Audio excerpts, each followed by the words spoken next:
This is an age of disruption, of profound revolutionary change. What we're really asking ministers is to empower the ambassadors. The only thing that you really push forth is the truth. You don't see many women represented when it comes to the decisions as to how to handle the pandemic.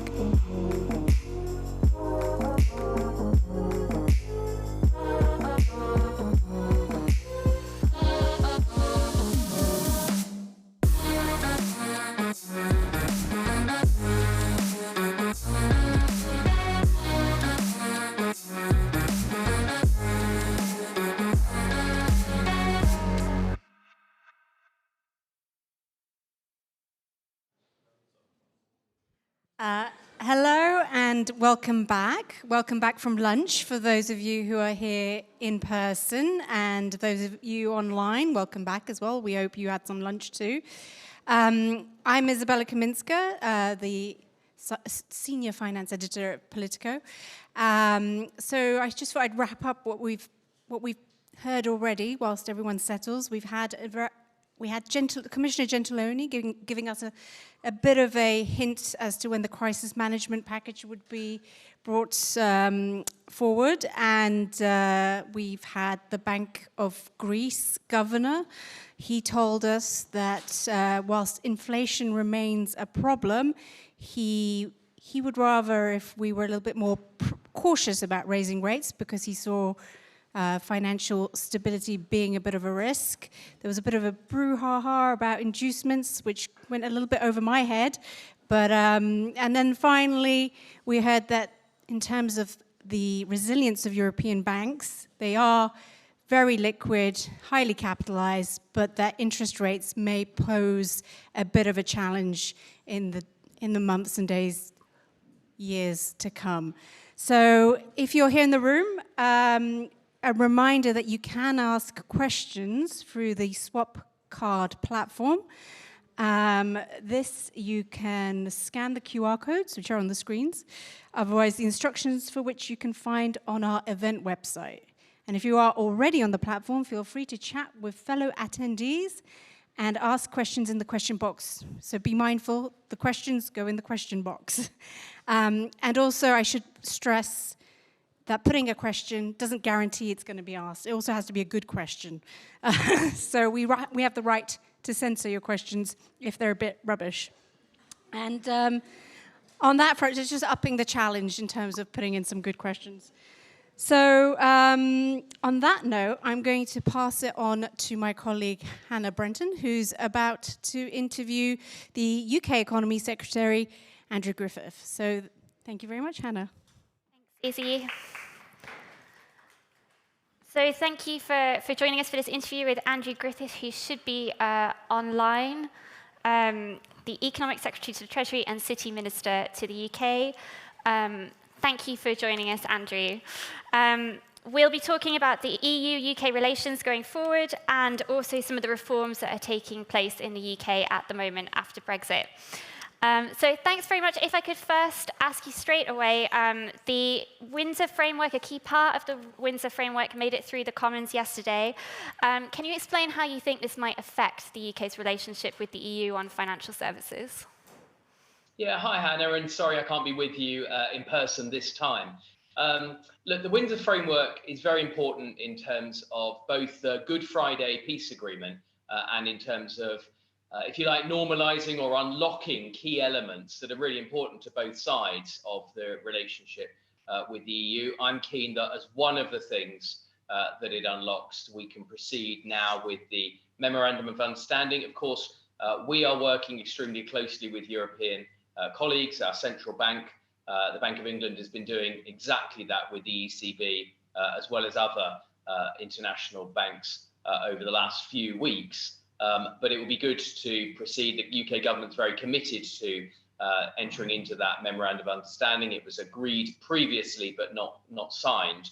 And of course, that will give us the framework to have the very closest dialogue with the partners who represent a very significant part of our UK financial markets, but also a financial market that's always been enormously positive for so many businesses and other financial institutions in Europe. How quickly do you think that MOU could be signed now? Well, I don't want to put anyone on the spot. From our side, I think very quickly. We'll speak to our counterparts and see when we can do that. Importantly, that's a framework. It's a mechanism to keep those dialogues going, to reach as far as we can into having equivalent frameworks, providing trust and reassurance about the really high quality nature of the UK regulatory system. And that's one of the things I want to impress upon participants today. Our ambition, our commitment to the highest quality standards of regulation is wholly undiminished. There may be particular cases led by the facts where we do things slightly different, but with the same outcome and with the same commitment to high quality standards in mind. Because there has been a lot of talk about deregulation, about a big bang in the City of London. Your message to the EU is that's not the case. You won't be doing that. Yeah, I'm pretty comfortable saying that's not the case. What we will do is look very selectively at particular files. So as of now, most of our financial services regulations remains exactly the same as it did when we were members of the European Union. Over time, we will port most of that into UK law. And then very selectively, where the fact pattern differs, we will look to make reforms. Not all of those.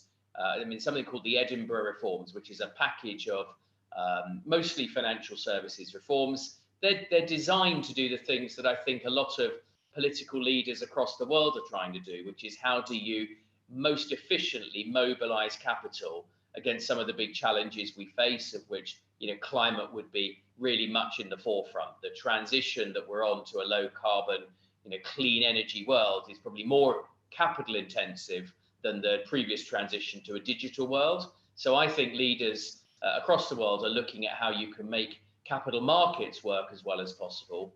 And so if we very selectively look at particular files, there's something around solvency, Hannah, you're probably familiar with the solvency rules. The UK has a lot of private pension capital, for example, or private insurance capital, because our model has been less about the social insurance that's often been the case in other member states. So that's an example of a particular file where we might do something slightly differently, but absolutely not lower quality, just having regulations that are fit for our particular fact pattern. And once the MOU is in place then, if it is in place, what would you like to see happen next? The consideration of equivalence for parts of UK financial services? Yeah, I think, look, the closest possible working relationship. So, to me, equivalence is not about being at the extremity. It's not binary. It's not either you have 100% equivalence and never deviate with a dot or comma, but nor do you seek for the sake of it to do your own thing. And I don't seek. And the Chancellor doesn't seek divergence for divergence's sake. It is about having a degree of flexibility, but I want to work really closely. I mean, we do work closely with all of our European colleagues. We're partners in things like the FSB. We're partners when it comes to economic crime. We've worked incredibly closely on sanctions policy around Russia and Ukraine. So what I really want to do is spend more time with our European partners, both at a multilateral and a national level, and make sure there's good trust, there's good openness. We're very happy to give people assurances when it comes to things like clearing houses, that you can rely on the quality regulatory framework in the UK. Frankly, fragmentation at a time when we're trying to mobilize capital in the most efficient way isn't a positive. But it's really important that we all can trust the integrity and the high quality regulation of each other's financial systems. That's how an interconnected world works. You mentioned clearing, which is one of the only areas is the only area that still benefits from equivalence. But why should the EU now want a closer relationship with the UK again on financial services? It's been benefiting to some extent from business shifting after Brexit. Why should the EU be engaging in that discussion?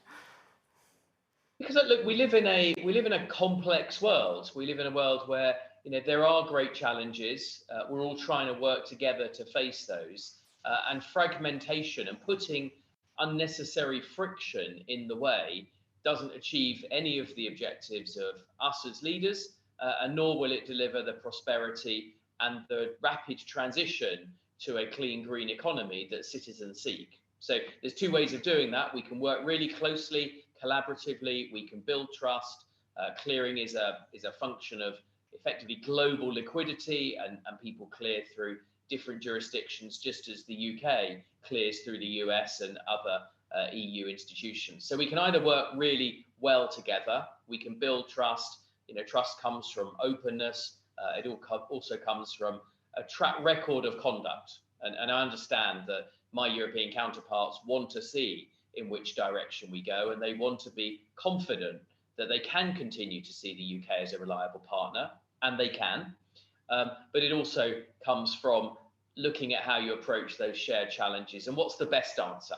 And I just simply put it to people that the best answer in financial markets, capital markets, particularly at this difficult time, isn't to fragment, isn't for us all to regress to working at an individual level. It's actually for us to work better together.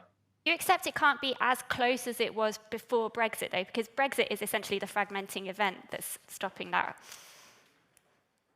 No, look, I think that's one particular institutional framework, Hannah. I think a lot of it is about how you can build those relationships. The collaboration, for example, I mean, the UK, since it's left the European Union, I observe on things like the military support and the humanitarian support for Ukraine has been far closer than perhaps the institutional collaboration that happened before. Now, that's obviously driven by circumstances, to be clear. It's not just about the institution, but I genuinely think that cuts both ways. I think if we can, understand what our shared objectives are, build relationships of trust and transparency, then that's a really good way of going forward together. Okay. And the UK is pursuing a host of reforms at the moment. You mentioned the Edinburgh reforms. Can you explain, what are your kind of top priorities within that, or what the EU should be watching, really? Yeah, look, I think a lot of them are about, they're not all about European files, to be clear. Some of them are things that always sat outside that, such as ring fencing of bank balance sheets, which has served the UK well. It was an innovation post-2008 that the legislature, that Parliament came up with in the UK. That's put, what we understand the UK's bank balance sheets to be in a strong position, but we're now 10, 15 years on from that moment in time. So we'll look again at ring fencing. I mentioned Solvency II. We want to make sure that we have, in general, to be clear, the alignment will be with the highest global standards, and they will typically be very closely aligned with the US and the UK, the US and Europe, right? Because we're all partners in things like the International Sustainable Standards Board, the FSB, obviously the OECD has a lot of remit in financial regulation as well. So, we remain partners in all of those top tier clubs. So the 30 Edinburgh reform measures, a little bit more about how we can make particular aspects of that work in the UK. How can you raise capital faster, right? That's something probably of real interest to people at the moment when they're looking at balance sheets and things are moving around. So, the prospectus requirements and the thresholds around that is an example of one of the things that we're looking at. Always practitioner-led as well. So people should understand this isn't driven top down by what I, as the Economic Secretary or the Chancellor, think. This is very much listening to practitioners. Most of Europeans' major institutions are represented here in London. We meet with them regularly, and it's practitioners that are telling us these are particular things that would make things work better. Okay, so you mentioned ring fencing as well. You're also reviewing the senior managers regime, which kind of holds top management to account. We've had a very tumultuous period in the last 2 weeks, particularly in the banking side and the banking crisis. Is it the right time to be reviewing those kind of safeguards in light of what's happened in the last 2 weeks? Look, I think it is. I think, obviously one has to think about these things, but what we're trying to do, we're not removing the senior management regime. So every jurisdiction, as far as I can see around the world, understandably has, some sort of fit and proper some conduct tests, some accreditation of people who are leading really systemic, important financial institutions. And that will remain. There's no ambivalence about that at all. The question is more, how do you do that in a perhaps more modern way? How can you do it faster? One of the issues people have highlighted is not even so much about the corpus of that regulation, but the speed with which it takes to get through that process. And that's something that doesn't change the risk outcomes.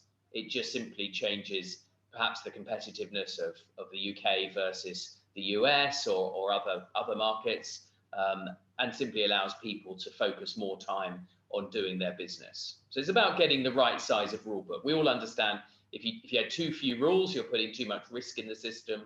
Sometimes it can also be the case that if you have handbooks and rules that are just too long, people spend more time managing those than perhaps looking at the horizon and running the business.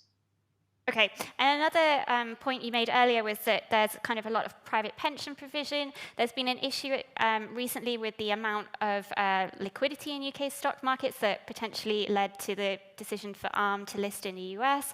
There's some reforms coming in the autumn statement, perhaps. Can you explain a little bit more about what you're thinking there?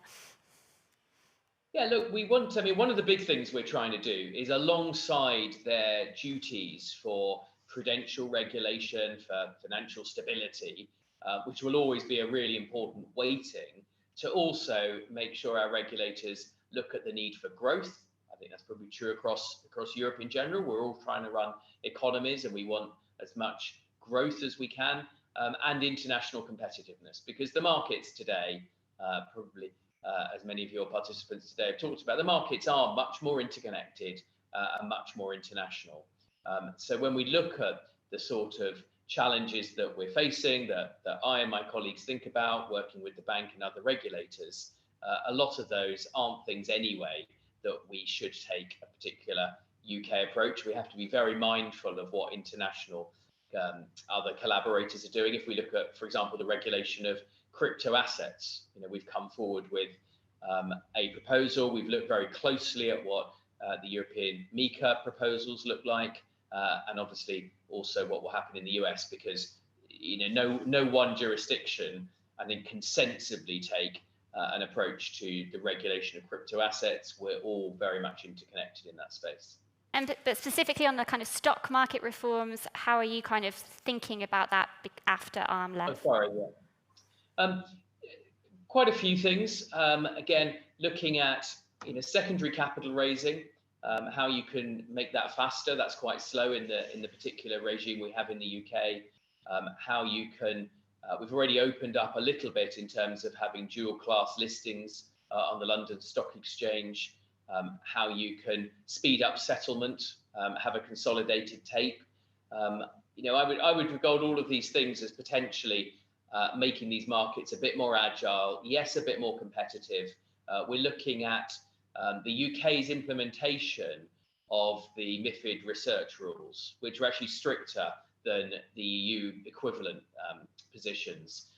So one of the requirements for good, efficient capital markets is depth of research. And that's one of the things that people who look at comparing the UK, the US, probably Amsterdam as well, when they compare markets, one of the metrics that, of course, you look at is the availability of investment research, and that can drive valuations or tighten spreads as well.